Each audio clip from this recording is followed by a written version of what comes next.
All right, everyone, welcome to this week's edition of Lunacy with Colleen Marie. I am here with the amazing Sandy. Hello, hello. Hi. We did it. We totally did it. I'm so proud of us. Oh my gosh. Yes. So Oh my never a goodness. dull moment. Okay. So everybody, welcome. With any luck at all, we are also live on YouTube here we're going to call this the new season of Lunacy. Yes, and that's perfectly timed, of course, because of course here we are with the winter solstice tomorrow. So this is a very important time in, the solar year. And so we're going to be talking about that, and then we're also going to be talking about what's happening on the lunar side of things as well. So, yeah. Awesome. Well, yeah, real quick, we just want to let everybody know that the church is going to be closed this Friday and next Friday, just the way the holiday fell. We just felt it was going to be appropriate to close down for the weekend. And everybody knows I've been a little under the weather, so I'm so grateful for this technology. It certainly has its place. So I'm very grateful to see your beautiful face on this brisk December solstice week. Yes, and thank you so much for making this happen. I'm excited to be on this new platform. As you said, I think this is going to be a bit of a game changer for us. We're going to be able to expand our reach and just have, greater access to this information, which I think, is really important. One of the things I think we talk about a lot here on Lunacy and in the church and in general is to understand life from a cyclical nature. I think so often we're taught that everything has this very linear approach. And when we shift it into a cyclical understanding, there becomes an awareness that there is a time and a place for everything. And that is what this solstice speaks to the loudest. So let's dive into that, shall we? So here we are in the darkest time of the entire year. And it's so interesting to me that Yule, which is the kind of pagan name for the winter solstice, has kind of been adopted by Christianity and also by commercialism, right? If we move into Santa, to be this really powerful holiday because it has always held that sacredness. And so it works for various different cultures to kind of take that sacredness in whatever fashion they choose. So what I think is fascinating, I've always been really intrigued by, the pagan 8 high holidays. So there's 8 special holidays throughout the course of the year that have to do with where the sun is. And I want to mention one thing that's especially important, and that is that during this window of time that we're in right now, the sun is actually in alignment with the galactic center of the Milky Way. So the Milky Way has its own kind of, spot point around which it revolves. And the solar winter solstice sun is in alignment with that. So we're going to be getting massive downloads. This is a time of intense shifting and changing. And on top of it, in our own cycles here on Earth, this is something that we always experience around this time of year. So in pagan kind of the 8 high holidays, we see the dance of the goddess and the god. And the lunar cycles, as well as Venus cycles, which is another thing I'm fascinated by, all kind of center around the goddess, which is very important. But in this particular time, the god is kind of what we're focused on because the god is reborn at the winter solstice. Now, of course, that's also, kind of similar to Jesus and his birth at, Christmas.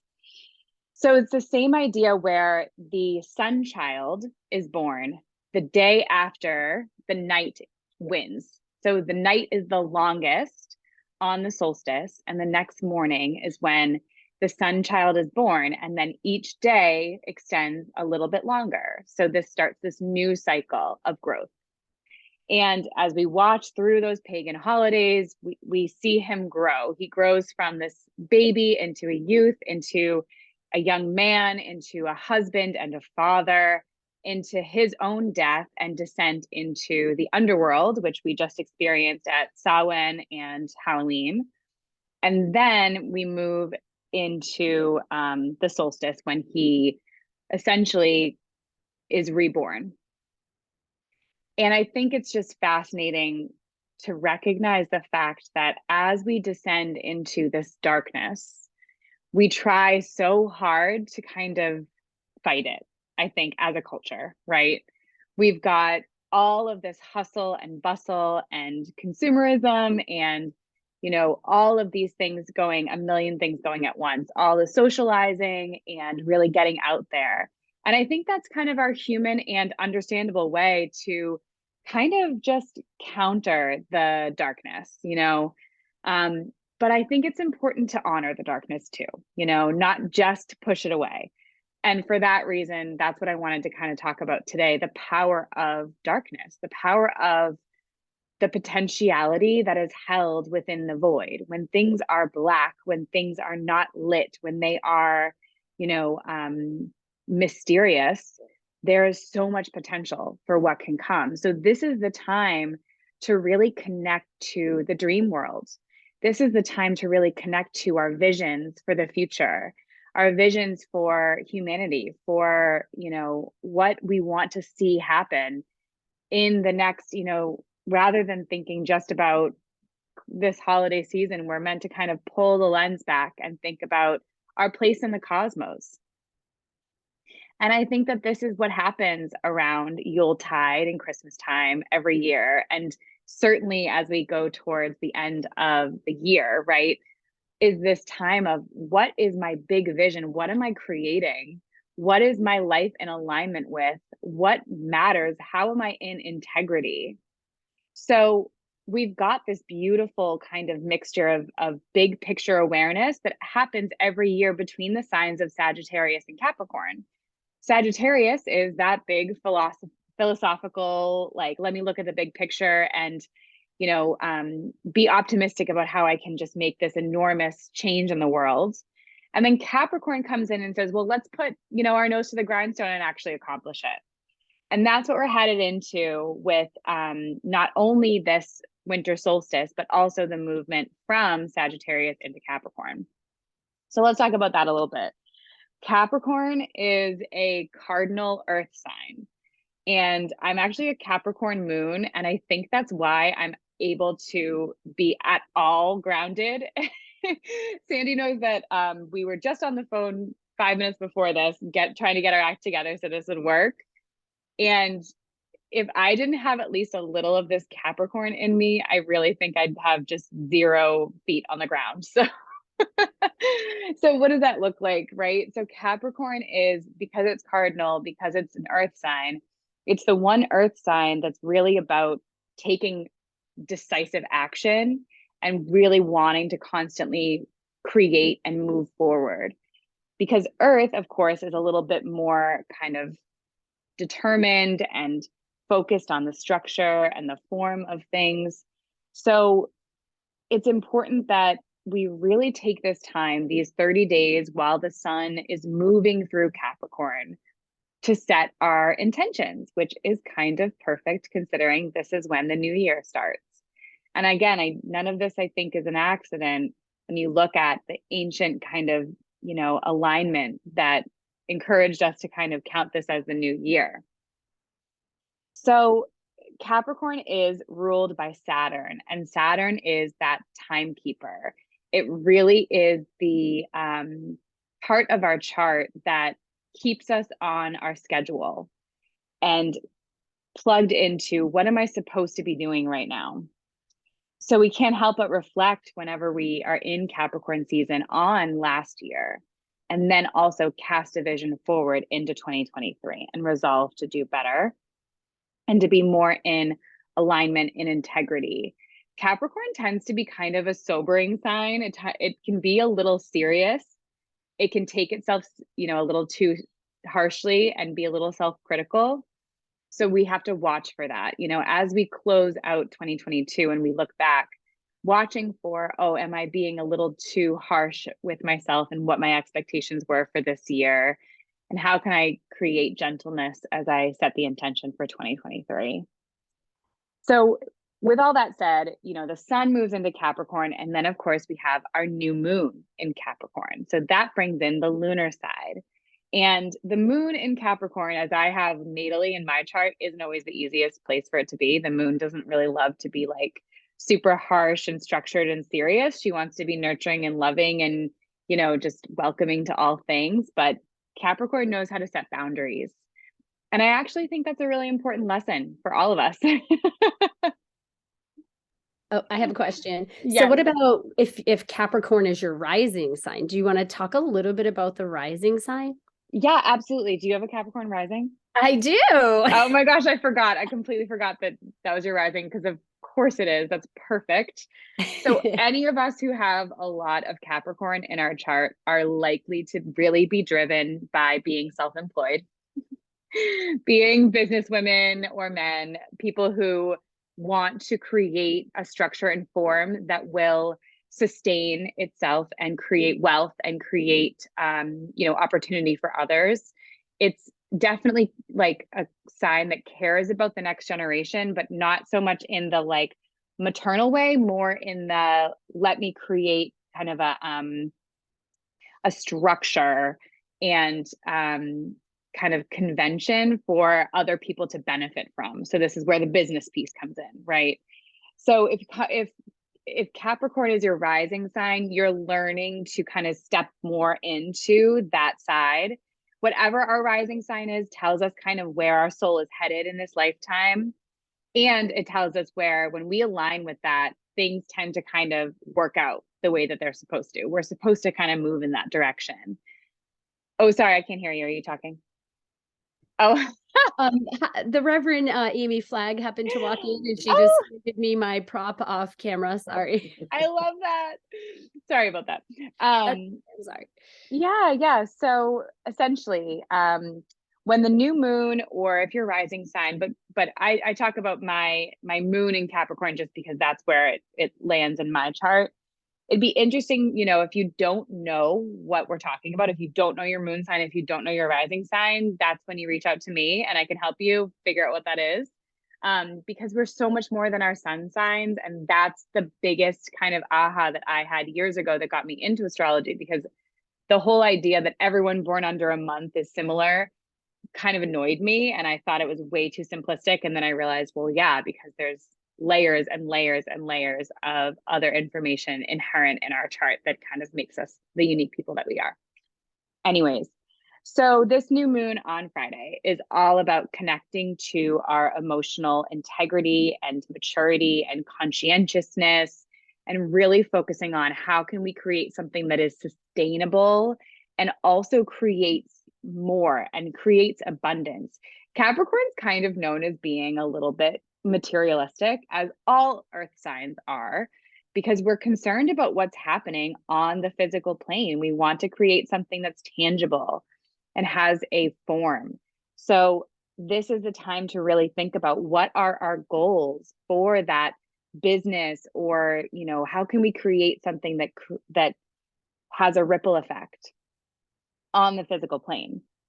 And this is kind of the come down that we can expect anytime, we've got all that pomp and circumstance, and Sagittarius season is like full blown, all from, Thanksgiving through really to Christmas. And it's interesting that Christmas is like just the beginning of Capricorn season. It's like Sagittarius does not want to let go, because then we have the kind of inevitable come down where we're like, okay, well, I just spent all my money. I'm exhausted from, all the socializing and all this, the small talk. And I just need to focus on me for a while, which is a really powerful thing to kind of tune into. And really, as that hourglass turns over at the new year, we're really looking at what kind of future can we create? And we want to be as realistic and have as much clarity about that as possible. And that's what Capricorn brings in. So I do think it's really important that we set that intention to not be watch out for being a little, as I said, too cold or efficient about the way we set our goals. We have to always remember love cannot be sacrificed. It has to be part of this, but still setting that intention for greater integrity in the new year. So that's kind of the big picture of what we're doing right now. This week too, we've of course got the dark moon days, right? So the 2 days before the full moon. So this week it's Wednesday and Thursday, the 21st and the 22nd. So the solstice, already the shortest day of the entire year, even heavier, if you will, because we've got preparation for that new moon. Those last 2 days are really kind of like akin to in a woman's cycle right before she gets her period, right? Those PMS days where like everything's heavy. It's much like that, but for everybody. We all experience it, men too, right? So those 2 days before the new moon are really important to be gentle with ourselves, to, eat those nourishing foods, to be cozy and warm, and just like, not expecting too much of ourselves Wednesday and Thursday of this week. And then Friday's our new moon. And then Saturday and Sunday, the moon comes in. We've got a one more day in the Capricorn moon on Saturday. And then Sunday, the 25th, Christmas, the moon moves into Aquarius. So a couple things that are showing up today, the Monday and Tuesday, the moon is in Scorpio. So Scorpio tends to be really intense emotionally. It tends to be a time when we're looking at the deeper, bigger picture things, kind of like Capricorn, but on a kind of even more powerful way. We're probably coming up against some deep-seated, repressed emotions could be coming to the surface. So if you notice, yesterday, today, tomorrow, feeling a little bit of that intensity, that's part of, what can be expected. So don't be afraid of it. If anything, harness that energy, because it can be really regenerative and transformative and powerful. There's a great theme of power whenever the moon is in Scorpio. Today, the moon is square to Saturn, so we might feel a little isolated. We might feel a little separate from other people. But that also, the moon comes into a trine with Neptune today, which is really spiritual and dreamy. So use that, separateness to also tap into our own internal spirituality today. Now, tomorrow, we have a cool thing happening. The planet Jupiter is the luckiest planet, the most expansive. It makes us feel alive. It makes us feel happy and optimistic. And Jupiter has been kind of in and out of Pisces since 2020, early 2021. So it's been doing this dance where it's been in Pisces. It was great for me because my natal Jupiter is in Pisces. So it was what's called my Jupiter return. So it tends to be really lucky and lovely. And there were definitely aspects of that last year. But now it's transiting finally for the last time. It dipped back into Pisces these last few weeks, and now it's just ricocheting forward into Aries, and it's a completely different vibe. So Pisces Jupiter has us really dreamy, really thinking about this like psychic awareness and spirituality and all of that.